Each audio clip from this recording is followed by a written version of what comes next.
Salut à tous et bienvenue pour cette nouvelle édition du Wrestling Rewind, j'espère que vous allez bien, j'espère que vous êtes en forme. Et aujourd'hui on va faire évidemment, comme vous avez pu voir le titre de la vidéo, les prédictions de WrestleMania 29. Parce que, bah oui, WrestleMania, c'est dimanche, et ça fait quand même assez plaisir évidemment, même si je regarde moins la WWE en ce moment. Évidemment, WrestleMania pour moi reste un incontournable et on peut pas évidemment le laisser de côté, même si on est fan, je sais pas, même si on a un fan ultime de catch indépendant et justement on a un peu une haine envers la WWE et la TNA, on va dire quand même que WrestleMania est la représentation la meilleure, la meilleure, ouais, en tout cas la plus importante représentation de ce qu'on aime, le catch. Et donc c'est toujours important de voir l'événement, comment il est tourné, de quelle façon, pour mieux comprendre comment ensuite les gens qui ne regardent pas le catch, comment peuvent-ils voir le produit en lui-même, parce que après tout les gens généralement ont tendance à commencer avec un WrestleMania et il est important de savoir si la WWE met bien en valeur le produit. Et donc là, WrestleMania 29, pas 19, hein, c'est fini les Brock Lesnar, Kurt Angle, quoique maintenant Brock Lesnar est toujours là. Donc WrestleMania 29, un WrestleMania qui a été booké un petit peu à l'arrache.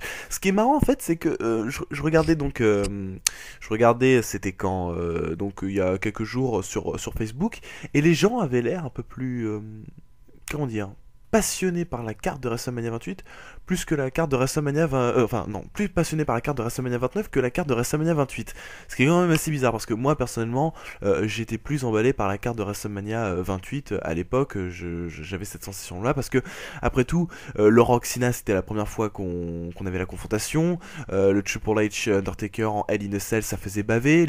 La confrontation épique entre Chris Jericho et CM Punk, on s'attendait évidemment, le Daniel Bryan Sheamus, donc forcément moi je trouvais que la carte était quand même beaucoup plus intense pour moi l'année dernière, beaucoup plus parlante pour moi.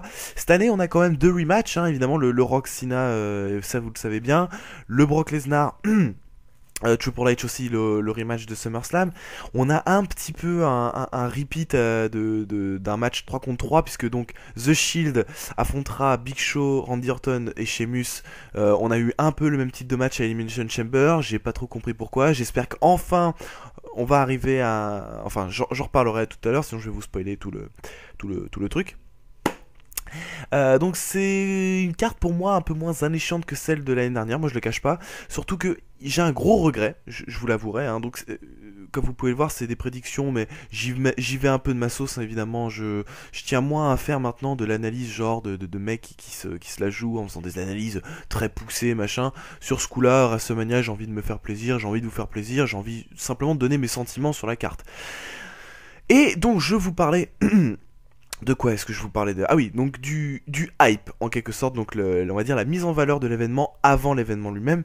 Donc cette année, ça a été de la merde. Franchement, je suis complètement dégoûté parce que c'est quand même assez important, on va dire, la mise en valeur de l'événement avant que l'événement se déroule, à travers des promos, des vidéos, des conférences, etc., etc. Et cette année, j'ai l'impression que la WWE ce n'est pas fait chier. Autant l'année dernière, on a eu plein de vidéos entre The Rock et Cena qui étaient superbes, hein. Tout le monde se souvient évidemment du documentaire épique entre The Rock et Cena, Once in a Lifetime, que j'ai trouvé génial. Évidemment, les nombreuses vidéos promo avec la musique par exemple de We Are Young de Fun, la musique de MGK Invincible, la musique de Florida Wild Ones. En plus, on a eu des super promos entre Chris Jericho et CM Punk, une super promo entre Triple H et Undertaker l'année dernière sur la musique de Metallica. Donc on a eu quand même une super mise en valeur de l'événement. On a eu plein de promos que cette année déjà pour les thèmes musicaux, on nous ressort le thème de Tribute to the Troops, hein, Coming Home. Je crois que c'était le thème de Tribute to the Troops de 2011. Donc on nous ressort encore une fois la même chanson. Alors moi, ce qui m'attriste un peu parce que j'accorde toujours une petite importance quand même au thème de WrestleMania. Je sais pas si vous êtes pareil, mais moi j'adore la musique de WrestleMania parce que c'est en quelque sorte la musique qui va rythmer pour au moins les 3 mois suivants à partir du Royal Rumble mon iPod en quelque sorte. Et là, bon bah voilà, je me retrouve avec Coming Home. Bon, je l'aime bien, mais voilà, c'est du réchauffé et il y a mieux quand même pour faire, on va dire, ressentir l'âme WrestleMania lorsqu'on l'écoute. Heureusement, Young Guns avec Bones a rattrapé un peu le truc, mais c'est quand même moins bon. En termes de vidéo promo, à part la petite vidéo promo, vous savez, Coming Home avec les gens qui lèvent les pancartes et on voit des images de WrestleMania, avec le countdown, donc 70 Days Away, machin, bah on n'a pas eu grand chose. Donc je suis quand même un petit peu triste. Mais on va parler maintenant de la carte. Alors donc évidemment le hype de l'événement ça a un peu foiré, donc on va espérer une bonne carte et évidemment on va faire l'analyse. Maintenant je vais vous donner mes petites prédictions, mes petites attentes. On va commencer par le bas de la carte, hein, évidemment les matchs les moins intéressants. Donc je suis sur le site de la WWE, donc je vais prendre on va dire à l'envers, hein, donc le dernier match annoncé et ensuite pour remonter jusqu'au premier match qui avait été annoncé. Donc d'abord on a un match totalement inutile, on va pas se le cacher. Donc Tons of Funks and the Funkadactyls, ok, contre Team Rhodes Colors et les Bella Twins. Alors donc un 8 mixed tag team match. Donc Brodus Clay, Tensai et les deux Funka machin contre Damian Sandow, Cody Rhodes et les Bella Twins. Alors un match que je n'attends pas, un match qui va pas durer extrêmement longtemps. Je suppose que je donnerais plutôt une victoire à Team Rhodes Colors parce que de toute façon Tensai et Brodus Clay ont rien à y gagner à remporter la victoire. Mais c'est vrai que ça reste quand même 50-50 parce que c'est vrai que de toute façon Damian Sandow et Cody Rhodes eux aussi ont un peu rien à gagner. Alors donc j'y vais un peu on va dire à la passion du fan. Donc je suis plus fan de Cody Rhodes et Damian Sandow, donc je leur donnerai plus la victoire. Mais c'est vrai que d'un côté de toute façon les deux teams n'ont rien à y gagner à WrestleMania. Donc je pense que quand même la WWE, en tant que fan je choisirais Damian Sandow et Cody Rhodes et les Bella Twins. Mais je pense que la WWE va quand même faire gagner les faces pour évidemment créer un peu ce petit WrestleMania moment, hein, les faces qui gagnent. Mais un match évidemment qui n'intéresse personne. Alors un match qui... Maintenant le match Chris Jericho contre Fandango. Alors j'espère que je l'ai bien prononcé. Chris Jericho contre Fandango. Chris Jericho donc qui a fait son retour lors du Royal Rumble. Si on m'avait dit que 3 mois plus tard il affronterait Bon d'accord j'arrête. Fandango. Bah putain, ça m'aurait fortement étonné. Donc moi j'attends ce match quand même un petit peu parce qu'en fait le fait est que moi je n'ai jamais regardé NXT et je n'ai jamais vu ce que valait Johnny Curtis sur un ring. Donc évidemment je vais être assez impatient de voir ce que le mec en pay-per-view peut nous offrir face à un type comme Chris Jericho. Et je pense que de toute façon les deux vont nous proposer un bon match si évidemment on leur accorde minimum 10 minutes. J'envisage une victoire de Fandango parce que de toute façon Chris Jericho après ça va partir en tournée avec Fozzy, donc lui n'a rien à gagner à battre Fandango et de toute façon on a bien vu que Chris Jericho était plus volontiers à aider les jeunes que les enfoncer, contrairement à d'autres personnes dont je ne citerai pas le nom. Donc Fandango, une victoire pour Fandango et évidemment on va commencer le push pour Fandango juste après cette victoire à WrestleMania. Alors je le vois mal s'attaquer au title shot mondial, mais peut-être un titre secondaire juste après cette victoire, ça pourrait être possible. Autre match, un match que j'attends aussi, puisque évidemment il contient mon deuxième catcheur préféré de la WWE après CM Punk. Team L, no, Kane et Daniel Bryan vont défendre leur titre WWE Tag Team Championship contre Dolph Ziggler et Big E Langston. Alors évidemment, on parle beaucoup du split futur entre Kane et Daniel Bryan. J'y crois. J'y crois parce que bon, c'est vrai que après tout, après WrestleMania, Brock Lesnar, The Rock vont finir par, on va dire, s'éloigner un peu en quelque sorte de la WWE. Chris Jericho c'est pareil.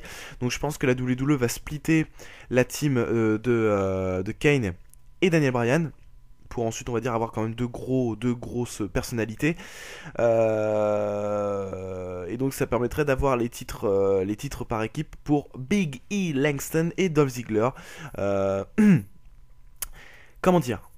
Je pense concrètement que Dolph Ziggler ne cachera pas sa mallette à WrestleMania. Juste parce que, voilà, on a envie un peu d'emmerder, la WWE a un peu envie d'emmerder un peu tout le monde. Je pense concrètement, sincèrement, que Dolph Ziggler n'est pas, on va dire, à un bon moment dans l'histoire entre Jack Swagger et Alberto Del Rio pour intervenir. Concrètement, je pense que Dolph Ziggler ne peut intervenir maintenant, c'est que le début de la rivalité entre Jack Swagger et Alberto Del Rio, et Dolph ne peut pas encore intervenir maintenant, excusez-moi, j'ai eu un petit renvoi. Donc je pense que Dolph Ziggler ne peut pas intervenir maintenant, et surtout s'il remporte les titres par équipe, ce que je prédis, je le vois très mal, la WWE lui donner les titres par équipe plus le titre mondial. C'est pratiquement impossible. Il y a très très peu de chances que ça se passe comme ça. Donc, forcément, après tout, si Team Elno conserve les titres par équipe, là, par contre, je serais plus enclin à dire que... non, je serais plus favorable à dire que Dolph Ziggler cache sa mallette à la fin de la soirée, parce qu'après tout, c'est vrai que Alberto Del Rio, Jack Swagger... On s'en bat les couilles. Enfin, je veux dire, ça risque d'être un match potentiellement intéressant, mais le hype autour de ce match est quasiment nul. Heureusement que Zeb Coulter est là pour, on va dire, remonter la pente. Sinon, le match on va dire, n'est qu'en quatrième place au niveau d'importance. Derrière, évidemment, Brock, Triple H, CM Punk, Undertaker et John Cena, The Rock. Donc, évidemment, il faut peut-être... on va dire, remonter un peu la cote de ce match, et donc un cash de Dolph Ziggler serait possible, seulement si évidemment Team Elno conserve les titres. Mais je verrais plutôt Big E, Langston et Dolph Ziggler remporter les titres, personnellement. Mais si en tout cas Team Elno conserve, je pense que Dolph Ziggler cachera sa mallette. Ryback, Mark Henry, un match que je n'attends pas, un match que je ne veux pas voir, un match qui ne m'intéresse pas, étant donné que Mark Henry possède un style de catch qui ne m'intéresse pas du tout, et que Ryback est tout simplement dégueulasse sur un ring. Donc évidemment, victoire de Ryback. Hein, c'est pas étonnant. Mark Henry n'a pas été, on va dire, depuis les dernières semaines, présenté comme un monstre aussi énorme qu'il avait pu l'être en 2012 ou même en 2011. Si vraiment Mark Henry avait voulu faire un impact, ils y auraient été plus franchement avec son personnage lors des dernières semaines à Raw ou SmackDown. Là, c'était un petit peu moyen, donc je suppose que Ryback va remporter une victoire, obtenir son WrestleMania Moments comme les news l'annonçaient. Et donc peut-être potentiellement avoir un gros push après cette victoire. Mais en tout cas, victoire de Ryback. Intercontinental Championship match, The Miz contre Wade Barrett. Alors qui va gagner? Alors, donc ça doit être au moins le deuxième match de championnat, je crois, du Miz pour le titre de Wade Barrett. Hein. La rivalité continue entre les deux hommes. Le match sera en pré-show. Je sais pas si des gens sont intéressés par ce match, puisque moi de toute façon j'ai horreur du catch de Miz. Hein. Franchement, je ne comprends pas comment on peut apprécier le catch du Miz. Concrètement, lorsqu'on a regardé du catch indépendant, on comprend après pourquoi le Miz est mauvais, on comprend aussi pourquoi Wade Barrett est très limité. Je sais qu'il y a des gens qui vont pas être d'accord avec moi, mais moi je trouve Wade Barrett extrêmement limité sur un ring, extrêmement lent. Il me rappelle un peu Randy Orton, le mec... On sent qu'il a du potentiel, mais il n'est pas à 100%, il est lent, il a peu de prise, il a une mauvaise gestion de son match, un mauvais rythme du match, et donc à tous ces matchs je me fais chier. Et c'est pas étonnant qu'à Bragging Rights 2010, on s'est retrouvé avec un match de merde entre Randy Orton et Wade Barrett pour le titre, parce que les deux sont nuls, mais sur un ring, mais c'est chiant. Enfin, c'est pas les pires. Il y a le Great Khali. Mais les deux sont quand même extrêmement moyens. Donc le Miz Wade Barrett, tant mieux que ça soit en pré-show, parce que voilà, ça va pas être de la tarte à supporter. Prédiction, là je ne sais pas du tout. Je vous avouerai que c'est 50% pour les deux, parce que c'est vrai que je vois bien Wade Barrett perdre son titre juste parce que le Miz s'acharne tellement depuis des semaines à vouloir le titre que la WWE va finir par lui donner. Mais d'un côté, la WWE va pas avoir de plan pour Barrett après cette défaite, donc autant le laisser toujours Intercontinental Champion. Mais c'est un peu un match que je m'en fous un petit peu, je vous le cache pas. Ensuite, Randy Orton, Sheamus, Big Show contre The Shield. Alors, un réchauffé d'Elimination Chamber, hein, puisque donc déjà The Shield avait affronté une équipe de 3 aussi à Elimination Chamber. Donc c'est un match évidemment qui ne me fait pas forcément bander, parce que bon, voilà, un espèce de réchauffé. Alors je me souviens plus des participants lors de Elimination Chamber 2013, donc je vais regarder très rapidement les participants. Donc je suis très lent, excusez-moi. Dans le Six Men, donc il y avait Ryback, Sheamus et John Cena. Donc ce qui est bien, c'est qu'on se retrouve encore avec un des mêmes membres, hein, Sheamus. Hein, voilà, Sheamus, la WWE ne sait plus quoi faire de ce pauvre Sheamus, donc on le fout dans le Six Men Tag Team Match 2 fois de suite. Et donc l'équipe en plus fait moins baver, parce que bon, entre John Cena et Ryback et Big Show Randy Orton, je trouve que Ryback, John Cena, ça a quand même un peu plus de gueule, ou du moins c'est un peu plus dans le move actuel de la WWE. Donc un match qui ne m'intéresse pas, un match qui ne me dit rien, un match qui, j'espère, amènera enfin un élément scénaristique nouveau à The Shield parce que je n'en peux plus.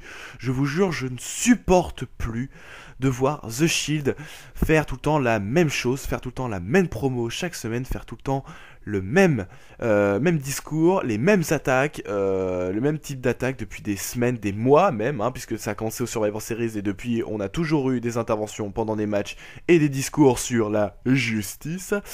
Donc j'espère que enfin où ils vont se faire exploser, où The Shield va gagner et va apporter quelque chose de nouveau, je sais pas, la découverte d'un nouveau leader ou n'importe quoi. Parce que sérieusement, je sais pas si vous êtes épuisé par ça, mais The Shield, ok, ils sont cool. Mais là en ce moment on patauge quoi, on patauge dans la smoule, on n'arrive plus à avancer scénaristiquement parlant. Et enfin les 4 matchs, ça y est, on attaque le Big Four, donc je suis à 15 minutes de vidéo, ça va me prendre à peu près peut-être 10 minutes pour traiter les 4 matchs, donc ça fera 25 minutes, ce qui est je pense relativement correct. Le World Heavyweight Championship match, alors ce qui est marrant, donc c'est que le match a été annoncé en quatrième, donc le match a été annoncé en quatrième place, donc dans l'ordre on va dire dans les dates c'est lui qui a été annoncé à la quatrième place et c'est un peu le quatrième match en fait de la soirée. Donc ce qui est marrant c'est que un match pour le titre poids lourd qui on va dire faisait le main event de WrestleMania 20 et désormais en quatrième place désormais à WrestleMania 29, ce qui est quand même assez triste hein, je dois dire. Quel manque de crédibilité pour ce pauvre Alberto. Dans ce match en fait Alberto on s'en fout. Parce que Alberto manque encore de saveur. C'est dingue, comme le mec, si tu lui enlèves Ricardo Rodriguez, Alberto n'a plus de saveur. Donc évidemment, l'homme qui fait match, c'est Jack Swagger. Et encore, Jack Swagger qui ne parle pas au micro, c'est Zeb Colter qui fait match. Limite, c'est peut-être Zeb Colter qui devrait affronter Alberto Del Rio. Mais je pars sur un sujet brûlant. Donc évidemment, c'est quand même une feud intéressante, je vais pas cracher tout le temps dans la soupe, ça reste quand même une feud assez intéressante du fait qu'évidemment il y a ces sous-entendus racistes dans cette rivalité, mais quand même ça aurait été encore plus fou si la feud avait été encore plus élevée au rang de je sais pas deuxième match plus important de la soirée, mais évidemment il y a quand même de plus grosses stars qu'il faut chouchouter comme Brock ou The Rock.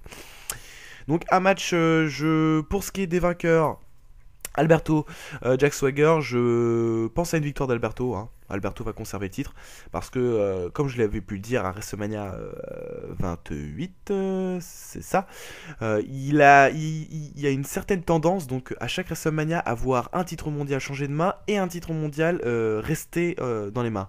Donc ça évite que ça fait trop abuser comme à WrestleMania 21 où les deux titres avaient changé de main, et ça évite de faire trop renfermé comme on avait pu le voir à WrestleMania 27 où les deux titres avaient été conservés. Là c'est bien, on a un changement de titre qui donne quand même une certaine belle image de WrestleMania, et de l'autre côté on a une crédibilisation d'un champion qui conserve son titre à WrestleMania. Donc, je vais un peu trop vite, peut-être, hein, excusez-moi. Donc, une victoire d'Alberto Del Rio qui va conserver, mais un rematch pour Extreme Rules.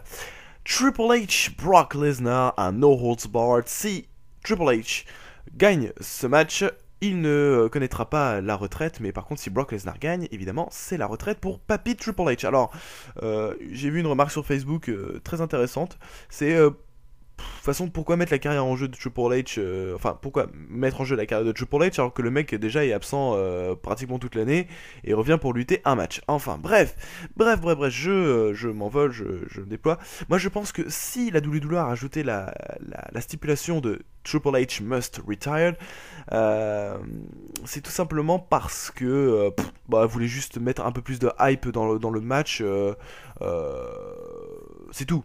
Franchement, c'est tout. Hein. Je pense que la WWE s'est dit, on va offrir un truc de gros à Triple H et un truc de gros à Brock Lesnar. Donc on va mettre Paul Heyman, on va mettre Shawn Michaels, on va mettre une stipulation extrême et on va faire péter la retraite pour Triple H. Sauf que ça n'arrivera pas. À 100%, je suis 100%, c'est peut-être le seul match où je suis 100%.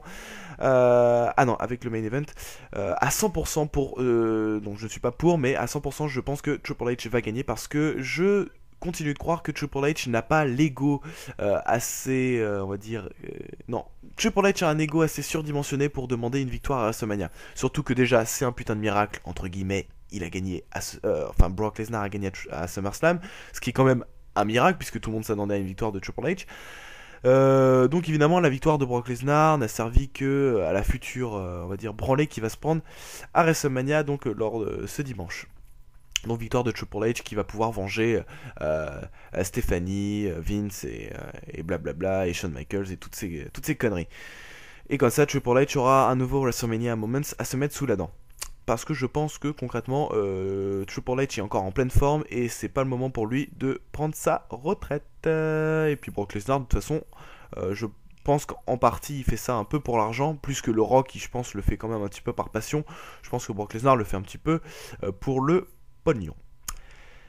Undertaker, CM Punk. Ah là là là là. Ah, vous savez quoi? Je vais garder mon match préféré, donc Undertaker CM Punk pour la fin. Je vais d'abord passer sur le WWE Championship match. The Rock contre John Cena.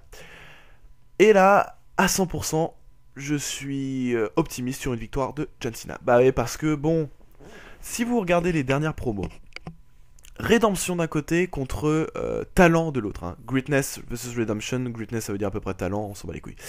Greatness, Redemption, il est évident que ça va être la rédemption pour Cena. Je sais pas si vous avez regardé la promo Letter from the Sky, donc la grande promo, excellente promo, magnifique promo entre John Cena et The Rock, où on a présenté John Cena comme un mec qui a été détruit pendant une année, donc pendant une année entière, pendant 2012, il a subi des défaites, il a subi des problèmes personnels, hein. La WWE a quand même mis sur le tapis son divorce, on a fait un élément de storyline, ce qui est quand même assez chaudard, et évidemment on nous présente un John Cena qui doit connaître la rédemption à travers ce match, et un The Rock, et là, bon bah voilà, The Rock c'est le meilleur, il a gagné l'année dernière, donc il peut encore le rebattre cette année. Il est évident que John Cena est la face de la WWE, tu ne peux pas le faire perdre 2 fois dans le main event contre 2 fois la même superstar, et si en plus tu le bookes dans une situation où il est dans un domaine de rédemption. Encore bon, ils auraient dit, ouais, The Rock, John Cena, le numéro 2. Non, là on dramatise la situation de Cena, on lui dit merde, le mec, il faut qu'il connaisse la rédemption, c'est maintenant, c'est le moment pour lui de revenir. Et vous savez quoi? Bah John Cena, ce dimanche, il va revenir. Ce dimanche, John Cena, il va battre le Rock, il va reprendre le titre. Et je pense que The Rock est assez malin et assez, on va dire, il est assez, il prend soin du business pour accepter de se coucher face à John Cena. Le seul problème, évidemment, c'est que si John Cena gagne ce match, on pourrait très bien partir sur une 3e rencontre. John Cena The Rock pour une 3e fois, et ça donnerait évidemment une dernière confrontation à WrestleMania 30, ce qui serait quand même assez symbolique. Hein. WrestleMania 30, The Rock, John Cena, la dernière d'Eder. Mais bon, d'un côté, moi ça me dérange pas. Les gens ils arrêtent pas de se plaindre que The Rock, John Cena, ça fait une 2e fois qu'ils se rencontrent à WrestleMania. Excusez-moi, leur match à WrestleMania 28 était pas dégueu. Et là, ça va être intéressant de voir comment les mecs vont se débrouiller à WrestleMania.